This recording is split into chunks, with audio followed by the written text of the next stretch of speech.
मधेपुरा के सिंहेश्वर से राजद विधायक चंद्रहास चौपाल बुधवार की रात अचानक से JNKT मेडिकल कॉलेज और अस्पताल पहुंचे, जहां मौजूद अस्पताल अधीक्षक डॉक्टर नगीना चौधरी व अन्य डॉक्टरों के सामने ही मरीज और मरीज के परिजनों ने अस्पताल की कुव्यवस्था की पोल खोल दी। मरीजों ने कहा कि यहां इलाज के दौरान चिकित्सक और नर्स गायब रहते हैं और शिकायत करने पर उनसे दुर्व्यवहार करते हैं। इलाज के लिए दवाइयों की व्यवस्था और जांच बाहर से करवाना पड़ता है।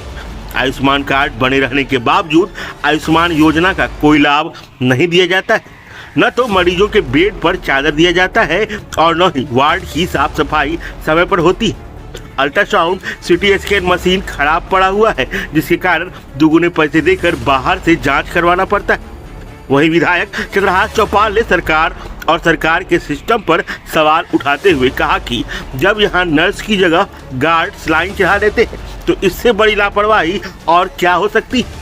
उन्होंने कहा कि लगातार शिकायत मिलने के बावजूद सरकार कुछ भी सुनने के लिए तैयार नहीं है। एक तरफ जहां मुख्यमंत्री नीतीश कुमार अचेत पड़े हुए हैं, तो वहीं मंगल पांडे भी अमंगल होकर अचेत अवस्था में है। पूरा बिहार सरकार लीक हो चुका है। मेडिकल कॉलेज में हम बराबर आते हैं, जानकारी मिला कि परसों एक गार्ड पानी चढ़ा रहे थे। तो ये बड़ी दुर्भाग्य है, ये सरकार और ये मेडिकल कॉलेज के तमाम स्टाफ पदाधिकारी और मधेपुरा प्रशासन की विफलता है कि यहाँ इतना डॉक्टर, इतना नर्स, इतना कंपाउंडर रहने के बाद भी एक गार्ड जो है वो पानी चढ़ावे पेशेंट को। और मेडिकल कॉलेज जो इतनी बड़ी राशि 800 करोड़ का पहले बना हुआ था उस समय में, अभी तो हमको लगता है कि 2000 करोड़ होगा इसका लागत। ये हम गरीब आम आदमी का पैसा है, टैक्स का पैसा है। और ये इसलिए बना कि यहाँ के इस 7-8 जिला के गरीब गुरबा लोग जनक Karpoori Thakur medical college and अस्पताल में इलाज करावे। लेकिन हम लगातार 5 साल से विधायक है, क्वेश्चन डालते रहे, सुनने के लिए तैयार नहीं है। ये स्वास्थ्य मंत्री और बिहार सरकार की विफलता है। कहीं पर बेड नहीं है, बेड जहाँ है वहाँ गंदा बेड पड़ा हुआ है।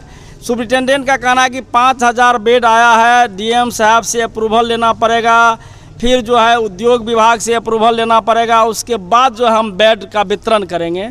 कई पेशेंट के जबकि नियम है ऐसा कि यदि आयुष्मान कार्ड उनके पास है तो सरकारी तरफ से, हॉस्पिटल के तरफ से दवाई खरीद के दिया जाएगा। कई पेशेंट के पास जो है आयुष्मान कार्ड उपलब्ध है, लेकिन जानकारी के अभाव में वो घर से अपना पैसा व्यवस्था करके दवाई खरीद के लाता है। 15-15 हज़ार का दवाई खरीद के लाया है, कोई व्यवस्था नहीं है। यहाँ पे CT स्कैन खराब है, तमाम मशीनें जो है वो ख़राब पड़ा रहता है। मैक्सिमम समय पेशेंट बोलता है तो डॉक्टर हो, नर्स हो, वो सब ज़ोर से बोलना शुरू करते हैं। गार्ड को 15,000 की जगह 6,000 का राशि मिलता है, बेचारे क्या करेगा। किसी न किसी पेशेंट से 100, 200, 50 रुपया, 25 रुपया लेके पानी चढ़ाता होगा।